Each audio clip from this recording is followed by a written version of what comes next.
We've been speaking about it for throughout America and 16 countries, we now have over 1,000 signed on to our petition demanding a real investigation. By the way, how many architects do we have here tonight? Raise your hand like this, wave back and forth. 1, 2, just 2 of you. Watch this. 3, thank you. How many engineers tonight? See how many? 1, 2, 3, 4, 5, 6, 7, 8, 9, 10, 11, 12, 13, 14, 15, 19. And how many normal people? How many firefighters do we have tonight, too? Go like this.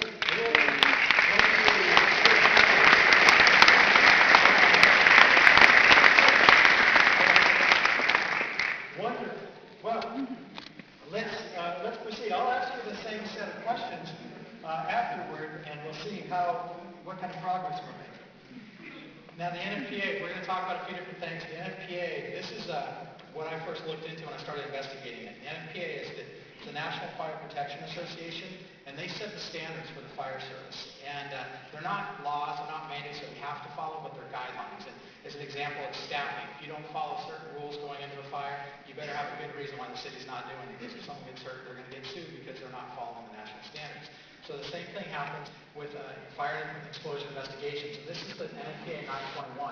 Now, there's no manual for when a plane flies into a building.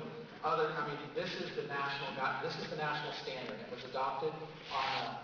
This was approved as the national standard on February 9th, 2001. And so just to be clear for firefighters, we're actually making a video out of this. And so for firefighters, we'll be seeing this later. This is not, they don't have to follow this exactly. What it was created for was for smaller cities that don't have their own arson investigation units. And this way, they can come in and they can see what are the basics that we should follow. And I've talked to some senior investigators in our department and actually across the country, and they've said they don't have to follow these exactly, but what they typically do is they go way beyond these. So we're going to be looking at the absolute basics. This is like 101. And so once you see that what the basics call for, you're going to be surprised. Myth. Fire is the obvious cause of the high-rise collapses. Is that true? Well, buildings, high-rises are destroyed by a number of different forces. Let's take a look at these. Fires destroy buildings quite differently than controlled demolitions, for instance. We also have earthquakes, which cause the destruction of buildings. We have explosions and other types of forces. Let's look at fires first. Fire is an organic process, moves through the building about every 20 minutes or so, burning out one area, leaving it to cool, and looking for fresh new fuel sources. So in this organic process, any building that succumbs to fire, that collapses, starts usually with large gradual deformations, and the building will begin to fall over, not straight down through the path of what was the greatest resistance. We've never had a high-rise collapse due to fire, even though there's been plenty of examples of much hotter, longer-lasting, and larger fires. But say in a wood frame building, fire would cause those features.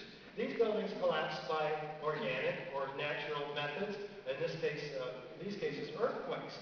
The structural system is not dismembered from itself. There's what appears to be a mangled building at the bottom, certainly damaged, but recognizable somewhat as a building. The concrete is not pulverized to a fine powder.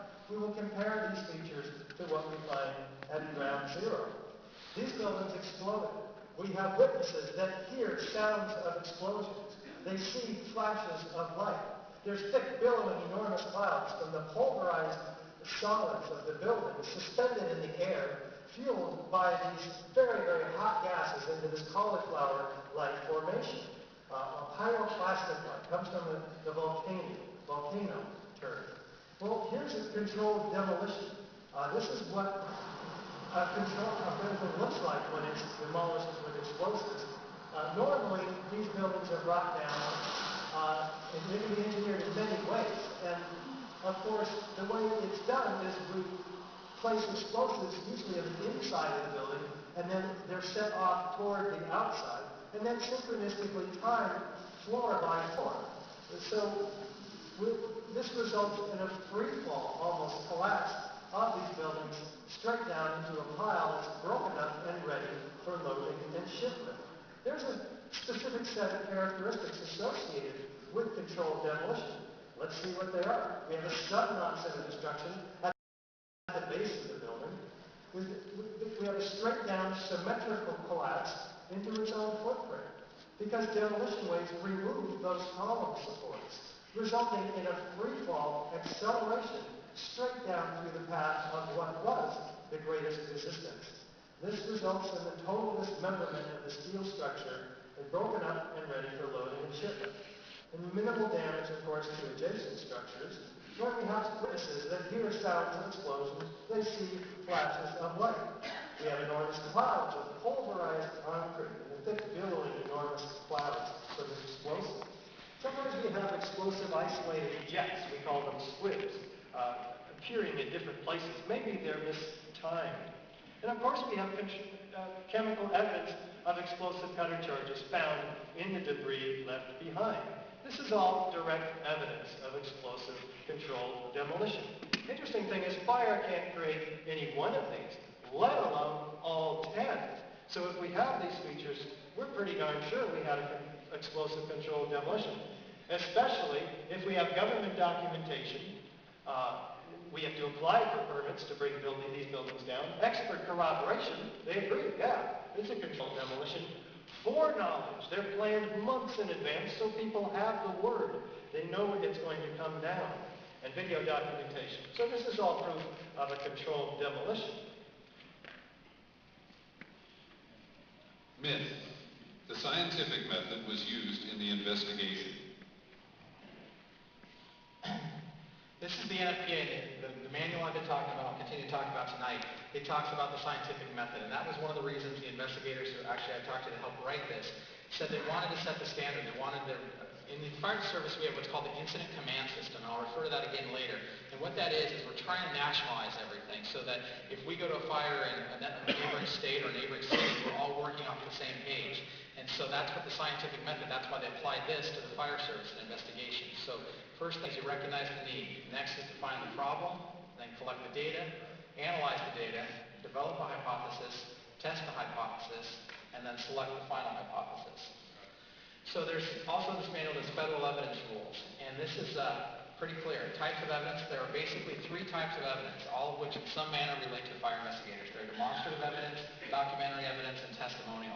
So those are the kinds of things arson investigators and even firefighters. And just to preface my experience, I have been a firefighter, I'm not an arson investigator, but we're trained in the basics of arson investigation because we're the first ones on the scene, and we're the ones who are actually, just like the Pentagon should have been protected, we protect the scene after the fire until the investigators get there. We don't allow homeowners into the house, we don't allow anybody to go snooping through there, and we try to do as little disturbing once we get the fire out. Once we get the fire and the victims out, we stop touching it until the investigators have a chance to look at it.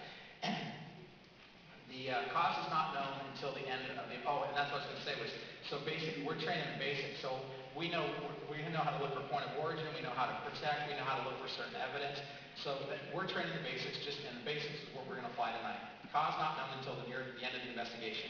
Generally, the cause of a fire explosion is not known until near the end. As a result, the entire fire scene should be considered physical evidence and should be protected and preserved. Makes sense. We should be protecting these scenes, and we're going to show later what happened. Myth. There were only 2 towers destroyed on 9/11. Let's see if that's true. How many of you have never heard of World Trade Center Building 7, the 3rd skyscraper to collapse on that day? I didn't hear about it until about 4 years ago. Most architects and engineers know nothing about this building, this high-rise. How many of us haven't heard of this? Pretty much. Maybe just only a little. 1, 2, 3, 4, 5, 6, 7, 8, 9, 10, 11, 12, 13, 14. Okay, let's take a look at this building. It's pretty important. This was the 3rd skyscraper to collapse on 9/11. It was about a football field in length away from what was at one time the highest buildings in the world when they were built. For about a year, it may be dwarfed next to those, but it would be like the highest building in most of our states. Now, this building wasn't hit by an airplane, so its manner of destruction is really quite